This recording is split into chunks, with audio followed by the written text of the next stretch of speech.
9 मई की तारीख इतिहास के पन्नों में दर्ज हो गई है क्योंकि पहली बार पश्चिम बंगाल की सत्ता की कमान भारतीय जनता पार्टी के हाथों में आ गई है। शुभेंदु अधिकारी ने मुख्यमंत्री पद की शपथ लेकर बीजेपी के एक नए युग का आगाज किया है। लेकिन इस शपथ ग्रहण के सबसे बड़े सीन स्टीलर रहे बॉलीवुड के डिस्को डांसर और बीजेपी के स्टार प्रचारक मिथुन चक्रवर्ती।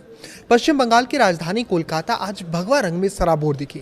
राजभवन के प्रांगण में आयोजित इस भव्य समारोह में देश की पूरी राजनीतिक मशीनरी मौजूद थी।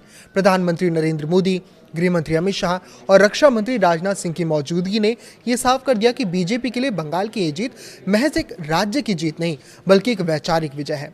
करीब 20 राज्यों के मुख्यमंत्रियों का एक साथ मंच पर जुटना विपक्ष के लिए कड़ा संदेश था।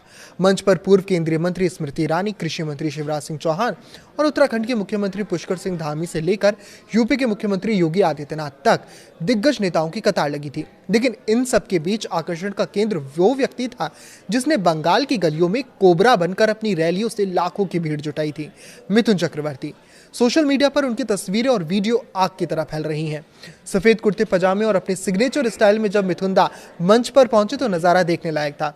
प्रोटोकॉल की परवाह किए बिना जब गृहमंत्री अमित शाह और राजनाथ सिंह जैसे कद्दावर नेता उनके सम्मान में अपनी कुर्सी से खड़े हुए तो ये उनके कद और पार्टी में उनके योगदान की गवाही दे रहा था।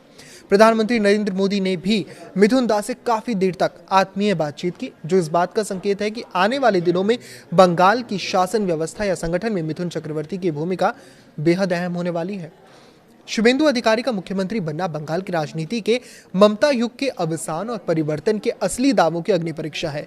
शुभेंदु, जो कभी ममता बनर्जी के सबसे करीबी सिपहसालार थे, आज उनके सबसे बड़े प्रतिद्वंदी के रूप में उभरे हैं। राज्यपाल की ओर से उन्हें शपथ दिलाए जाने के दौरान जिस तरह से जय श्री राम और वंदे मातरम के नारों से पूरा परिसर गूंजा, उसने ये तो साफ कर दिया कि बंगाल की मिट्टी अब एक नई राजनीतिक पहचान के साथ आगे बढ़ने को तैयार है। शिवराज सिंह चौहान और पुष्कर सिंह धामी के साथ मंच साझा करते हुए शुभेंदु ने यह संकेत दिया कि बंगाल अब विकास के उस मॉडल पर चलेगा जिसे बीजेपी शासित राज्यों में डबल इंजन की सरकार कहा जाता है। स्मृति ईरानी की मौजूदगी और उनके बगल में खड़े मिथुन चक्रवर्ती की केमिस्ट्री ने भी लोगों का ध्यान खींचा।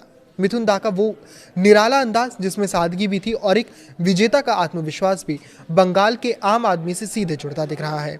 चुनाव के दौरान उनकी रैलियों में उमड़ने वाली लाखों की भीड़ ने ही आज इस जीत की नींव रखी थी। रामदास अठावले जैसे सहयोगियों की उपस्थिति ने एनडीए की एकजुटता को भी बखूबी दर्शाया।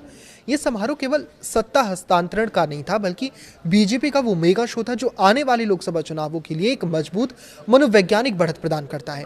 शुभेंदु अधिकारी के नेतृत्व में बीजेपी की इस पहली सरकार का भविष्य अब इस बात पर निर्भर करेगा कि वो बंगाल की जटिल कानून व्यवस्था और आर्थिक स्थिति को कैसे संभालते हैं।